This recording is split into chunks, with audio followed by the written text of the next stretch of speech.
Assalamualaikum warahmatullahi wabarakatuh. Alhamdulillah, wa syukrulillah. Pada kesempatan kali ini saya akan kembali lagi membagikan pengetahuan tentang riwayat 9 Sanghyang, penguasa tanah Jawa. Nama asli Pangeran Lodaya adalah Sanghyang Lalagrakusuma Dilaga. Awalnya dia itu penguasa alam gaib Pasundan, yang tinggal di Keraton Hyang Patuha atau Gunung Patuha, di mana pada waktu itu selain Gunung Galunggung, Gunung Patuha merupakan suatu tempat yang disucikan, tempat kumpulnya para Sanghyang, dan para resinya agama Jati Sunda, atau Sunda Wiwitan. Alkisah pada abad ke-8-9, para pendakwah yang menyebarkan agama Islam ke Nusantara tidak hanya dari golongan manusia, tapi juga pendakwah golongan bangsa jin, atau lelembut dari Kerajaan Laut Merah, yang dipimpin oleh Syekh Hashim Bahadur, atas perintah dari Raja Kerajaan Laut Merah ketika itu, yaitu Syekh Yusuf. Perjalanan rombongan Hashim Bahadur dari Laut Merah, sampailah di ujung utara barat Pulau Sumatera, Aceh.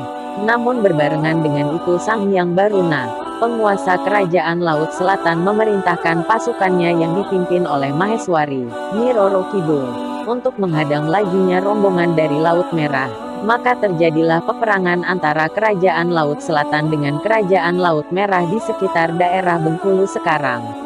Peperangan berlangsung lama, pasukan Laut Selatan terdesak mundur, terus mundur lewat Selat Sunda. Sementara pasukan Laut Merah terus maju hingga sampai Cilacap.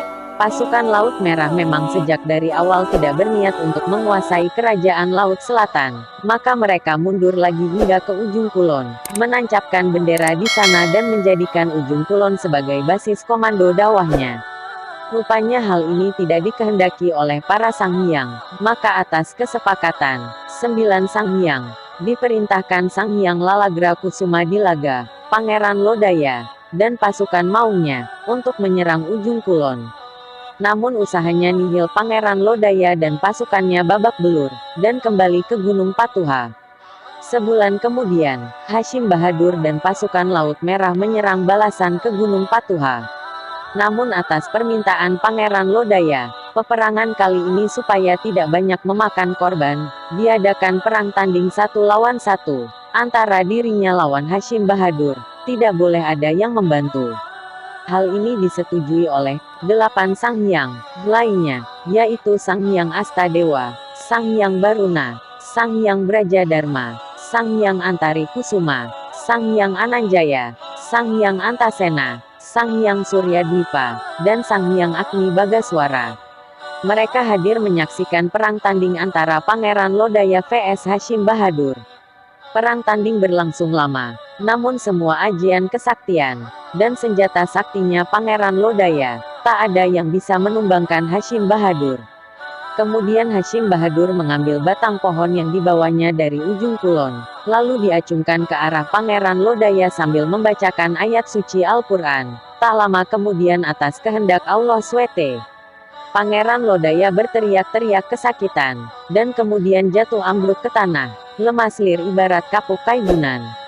Semua yang hadir menyaksikan tak ada yang bisa membantunya. Para Sanghyang pada pergi meninggalkan Patuha, Hashim Bahadur dan rombongannya pun kembali ke ujung kulon. Raga atau jasad Pangeran Lodaya yang tepar digotong ke Keraton Patuha oleh Rahyang Jayawisesa, dan pasukannya. Untuk merawat dan penyembuhan Pangeran Lodaya, didatangkan 7 betari dari Galunggung, konon lamanya 2 tahunan. Setelah sembuh perilaku Pangeran Lodaya berubah 180 derajat, yang biasanya garang dan bengis berubah jadi kalem dan lembut.